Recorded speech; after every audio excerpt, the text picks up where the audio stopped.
నిన్న ప్రమాణ స్వీకారం ముగించుకొని ఈరోజు తొలిసారిగా సెక్రటరియట్కి వచ్చి అయితే ఉద్యోగులు ఎలా రిసీవ్ చేసుకున్నారు, మొదటి సంతకం దేనిపైన అనే అంశాలపై మనతో పాటు సీనియర్ జర్నలిస్ట్ కనకదుర్గ వడ్లమణి గారు ఉన్నారు.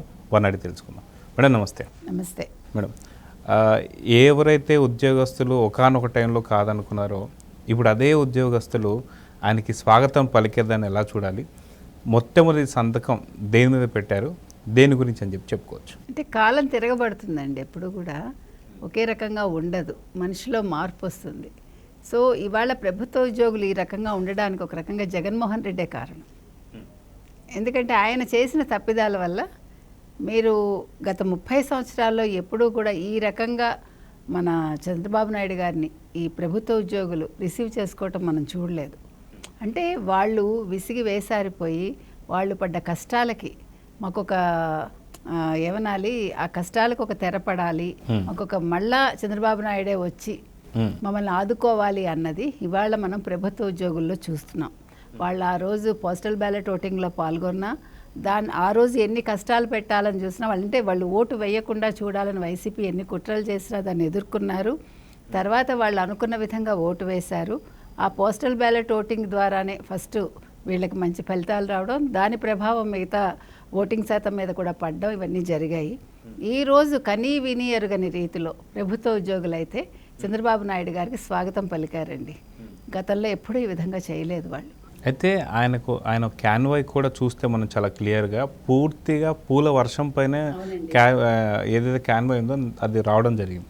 సో ఇంత పెద్ద ఎత్తున ఆయనకు ఆహ్వానం పలుకుతున్నారు అంటే ఖచ్చితంగా గత ప్రభుత్వం పైన వ్యతిరేకత అనేది ఇంత మొత్తంలో ఉందని చెప్పి అనుకోవచ్చుగా? ఖచ్చితంగా, అసలు మీకు సందేహమే అక్కర్లేదు. ఎందుకంటే జగన్మోహన్ రెడ్డి గారు వాళ్ళని ఒక మనుషులుగా ట్రీట్ చేయలేదు. ఉపాధ్యాయులను తీసుకెళ్ళి మద్యం దుకాణాల దగ్గర నిల్చోబెట్టాడు ఆయన. ప్రభుత్వ ఉద్యోగులను ఏ రకంగా చూశాడో చూసాం మనం. అంగన్వాడీలను ఎలా కొట్టారు, వాళ్ళని ఎలా ఆడవాళ్ళని ఈడ్చుకెళ్ళారు. అంటే ఒక ప్రభుత్వ ఉద్యోగికి ఒక జరగకూడని విధంగా అవమానాలు జరిగాయి. ఎప్పుడూ కూడా అవమానం అనేది మనిషిలో ఒక పౌరుషాన్ని రగిలిస్తుందండి. ఆ పౌరుషమే ఏ ప్రభుత్వం కానీ ఏ వ్యక్తి కానీ పతనానికి కారణం అవుతుంది. అదేవిధంగా ప్రభుత్వ ఉద్యోగులు తిరగబడ్డారు. ఆ తిరగబడ్డదానికి ప్రతిఫలమే ఇవాళ చంద్రబాబు నాయుడు గారిని వాళ్ళు కోరుకున్నారు. అడుగడుగున నీరాజనం అంటాం చూడండి, పూల వర్షం కురిపించారు. అసలు ఇలా మీద పడిపోయారు. మీరు చూస్తే ఆయన్ని కలవాలని, ఆయనతో షేక్ హ్యాండ్ ఇవ్వాలని, అసలు సెక్యూరిటీ చాలా వాళ్ళని పక్కకు నెట్టేయడం జరిగింది. ఎందుకంటే వారి సెక్యూరిటీ కూడా అవసరం కదా. పెద్ద పెద్ద బొకేలు తీసుకొచ్చారు.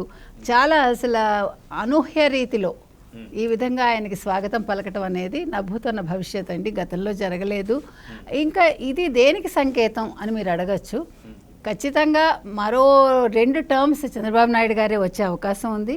30 ఏళ్ళు అసలు పార్టీ, తెలుగుదేశం పార్టీ చాలా పటిష్టంగా ఉంటుంది అన్నదానికి ఇది సంకేతం.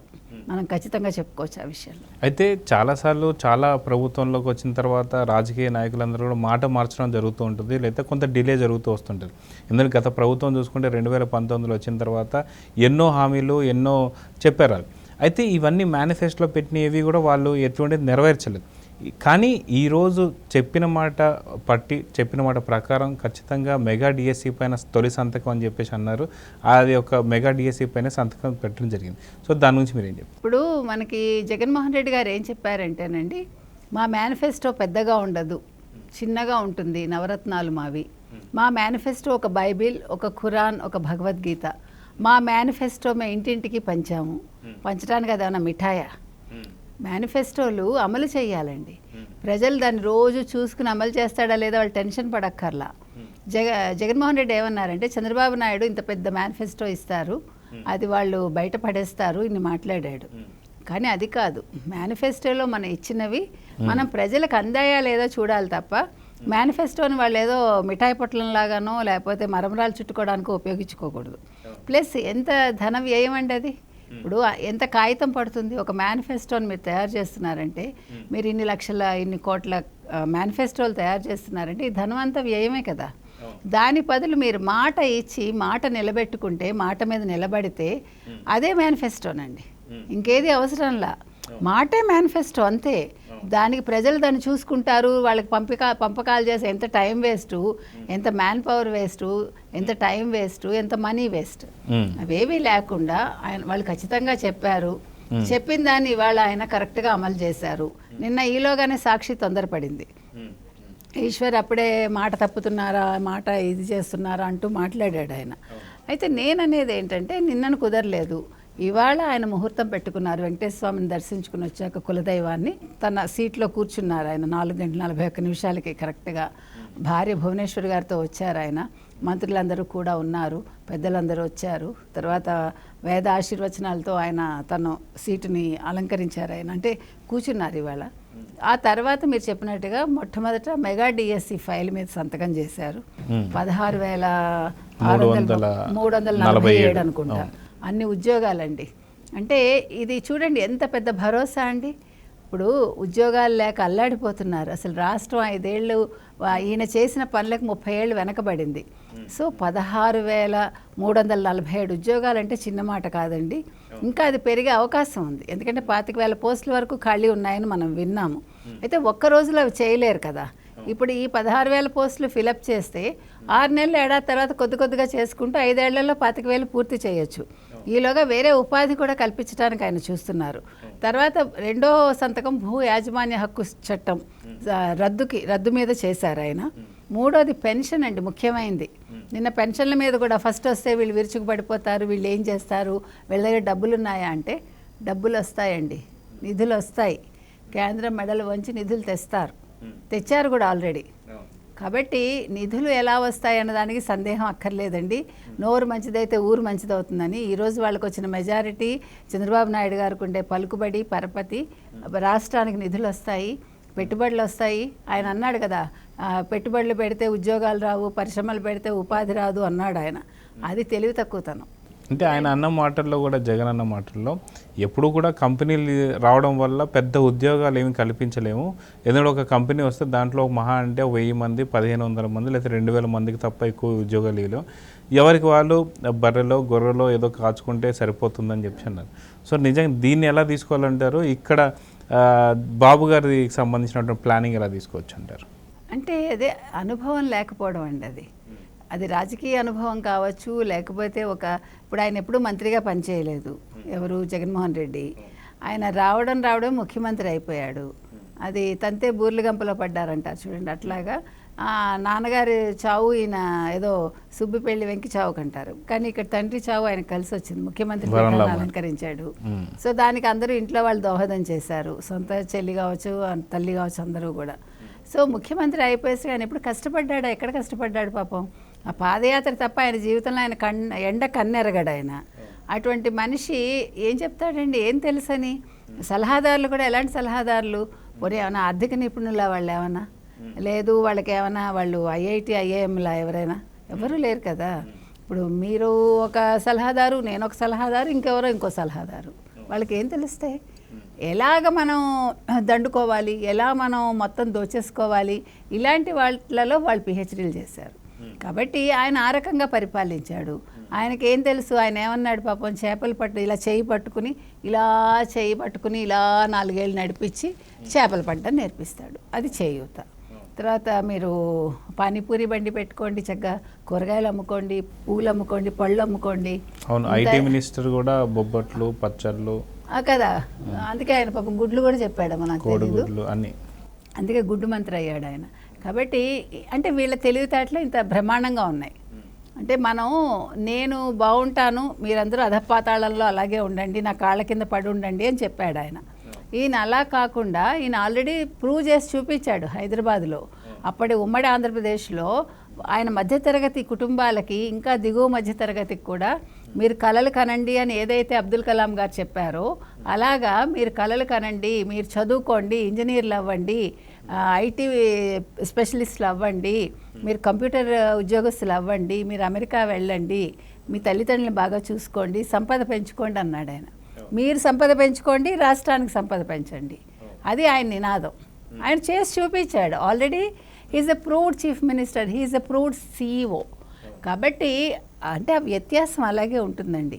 ఎందుకంటే మనకు తెలియాలి లేదు చెప్తే వినాలి రెండూ లేనప్పుడు ఇలాగే ఉంటుంది. అనుభవం అనేది అందరికీ ఒకలా ఉండదండి.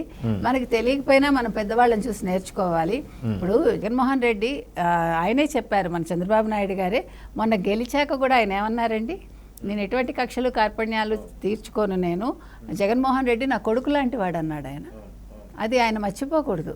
అలాంటి తండ్రి లాంటి వాడి దగ్గర అయినా పనికిమాల మాటలు మాట్లాడి చంద్రబాబు అని మాట్లాడి చీఫ్ మినిస్టర్ చంద్రబాబు నాయుడు గారు, పవన్ కళ్యాణ్ గారు అంటూ మాట్లాడాడు.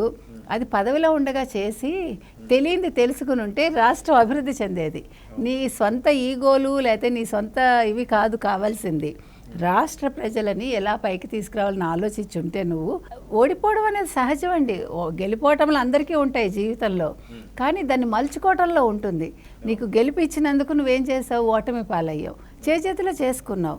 వేరాజ్ ఇవాళ చంద్రబాబు నాయుడు గారు ఉద్యోగ కల్పన చేస్తున్నారు. భూ యాజమాన్య హక్కు చట్టం గురించి అందరూ చెప్పారు, దాని మీద వాళ్ళు సమర్థించుకున్నారు. వాళ్ళ అబద్ధాలు లాస్ట్ కూడా సజ్జలు కూడా అబద్ధం చెప్పాడు, మీకు గుర్తుంటే. కేంద్రం ఇది ఇచ్చింది, తర్వాత ఏమో నీతి ఆయోగ్ చెప్పింది, నీతి ఆయోగ్ మేము చెప్పలేదని క్లియర్గా చెప్పింది. కాబట్టి వాళ్ళు వాళ్ళ సొంత లాభాల కోసం ఈ చట్టం తీసుకొద్దాం అనుకున్నారు. అది వాళ్ళకి బూమెరాంగ్ అయింది. ఈరోజు ఆయన ఆ చట్టాన్ని రద్దు చేశారు. తర్వాత మూడోది పెన్షన్లు అనుకున్నాము. పెన్షన్లో కూడా ఆయన చెప్పారు, నేను 4,000 పెన్షన్ ఇస్తాను వృద్ధులకని, అవ్వతాతలకి 4,000 ప్లస్ ఈ 3 నెలలు మార్చి ఏప్రిల్ మే, ఆ 3 నెలది కలిపి 7,000 ఇవాళ ఆయన సంతకం చేశారు. దివ్యాంగులకు 6,000 అన్నారు, అది కూడా చేశారు. వితంతువులకి ఒంటరి మహిళలకి ఇస్తున్నారు ఆయన. తర్వాత ఏమో ఇవాళ అది అయ్యాక 4వది వచ్చి మనకి అన్నా క్యాంటీన్లు, అది కూడా చేశారు. అన్నా క్యాంటీన్ల వల్ల రోజుకి 15 రూపాయలకి 3 పూట్ల తిండి దొరుకుతుంది. మనిషి కష్టపడేది తినటం కోసమే కాబట్టి 3 పూట్ల ఒక సగటు మనిషి ఈ అన్నా క్యాంటీన్లో చక్కటి భోజనం, అది కూడా నాణ్యమైన భోజనాన్ని తినొచ్చు, నాణ్యమైన పలహారాలు తినొచ్చు. ఇంకెంతకంటే ఏం కావాలండి? సో అది కూడా చేశారు. ఇంకా 5వది సెన్సస్. అంటే ఆయన అది చెప్పారు, మీకు స్కిల్ డెవలప్మెంట్ ఉంటే, అంటే స్కిల్ మీలో ఉంటే దానికి తగ్గట్టు మీకు ఉద్యోగ కల్పన చేస్తానని భరోసా ఇచ్చారు ఆయన. దాని ప్రకారం మీలో స్కిల్ ఉంటే కనుకైతే మీకు నెలకి కనీసం 30 నుంచి 40, 50 వేల వరకు సంపాదించుకునే అవకాశం కల్పిస్తున్నారు. సో ఇది మొట్టమొదటిసారి భారతదేశంలోనే కావచ్చు, లేదు ఎంటైర్ వరల్డ్లో కావచ్చు, నాకు తెలియదండి, ఈ రకమైన స్కిల్ గణన అనేది. అంటే ఇప్పుడు కుల గణన మనకు తెలుసు, అంతేగాని ఇది ఎవరూ చేయలేదు. సో రాష్ట్రంలో ఉండే యువతలో ఎవరెవరికి ఏ స్కిల్ ఉంది, వాళ్ళకి ఏ రకమైన ఉద్యోగం మనం ఇవ్వచ్చు, ఏ రకమైన లేకపోతే శిక్షణ ఇవ్వచ్చు, శిక్షణ ఇచ్చాక ఏ రకమైన ఉద్యోగం కల్పించవచ్చు, వీటికి సంబంధించి ఆయన ఈ స్కిల్ ఆ ఫైల్ మీద కూడా సంతకం పెట్టారు ఆయన. కాబట్టి మొత్తం ఆయన ఇచ్చిన 5 హామీలు ముందుగా ఆయన ఇవాళ నెరవేర్చారు. కాబట్టి ఇప్పుడు ప్రతిపక్షాలు అసలు ముందు మాట్లాడాల్సింది వాళ్ళు ఏం చేశారు అన్న దాని మీద వాళ్ళు మాట్లాడాలి. ఇది ఇప్పుడు అధికార పక్షం ఏం చేయలేదు అని మాట్లాడే హక్కు వాళ్ళకి లేదండి. ఎందుకంటే వాళ్ళు ఏది చేయలేదు కాబట్టి వాళ్ళకి మాట్లాడే హక్కు కూడా లేదు. వాళ్ళు ఏమి చేయలేకపోయారో వాళ్ళు ప్రజల దగ్గర చెప్పగలిగితే అప్పుడు వాళ్ళు మళ్ళా వచ్చేదానికి వాళ్ళు ఆలోచించుకోవచ్చు. అంతే తప్ప ఊరికే మాట్లాడి మా వాళ్ళ మీద దాడులు చేశారు, మా కార్యకర్తల మీద దాడులు చేశారు. 5 ఏళ్ళు మీరు చేసిన దాడులు ఏంటో ఇందాక అనిల్ కుమార్ యాదవే ఒప్పుకున్నాడు. అంటే మీరు చేసినవి వీళ్ళు చేయట్లా, మరి మీరే చేసుకుని అధికార పక్షం మీద వేస్తున్నారా ఎవరికీ తెలియదు. కాబట్టి ఇప్పుడు ఇదొక వంక పెట్టుకుని ఆయన మళ్ళా పాదయాత్ర చేస్తానంటున్నాడు. సో ప్రజలు మరి అది స్వీకరిస్తారా తిరస్కరిస్తారా వాళ్ళ ఇష్టం. మనం ప్రజలకు ఒకటే చెప్తున్నామండి, ప్రభుత్వ ఉద్యోగులు కావచ్చు, ప్రజలు కావచ్చు, ఏది మంచి ఏది చెడు తెలుసుకునే విచక్షణ వాళ్ళకు ఉందండి. ఎవరు మనకి మంచి భవిష్యత్తునిస్తారు, ఎవరు రాష్ట్రాన్ని అభివృద్ధి చేస్తారు, ఎవరు మనకి సరైన న్యాయం చేస్తారు వాళ్ళు ఆలోచించుకుని అటుపక్క నిలబడితే బాగుంటుంది. ఇంకో 10 ఏళ్ళు ఇదే ప్రభుత్వాన్ని వాళ్ళు ఈ 5 ఏళ్ళు కాకుండా కనీసం ఇంకో 10 ఏళ్ళు ఇస్తే ఆంధ్రప్రదేశ్ సింగపూర్ కాదు కదా, మరో అమెరికాలో తయారవుతుంది. మనం అందరం కూడా తెలుగు వాళ్ళమైనందుకు గర్వపడే ఒక రోజు వస్తుందండి. సో చూద్దామని ఖచ్చితంగా మీరు లాస్ట్లో ఉన్న మాట ఏదైతే ఉందో మనం అంతా తెలుగు వాళ్ళవై గర్వించేటువంటి ఒక స్థాయికి మనం తొందరలో ఎదగాలని చెప్పేది కోరుకుందాం. నమస్తే.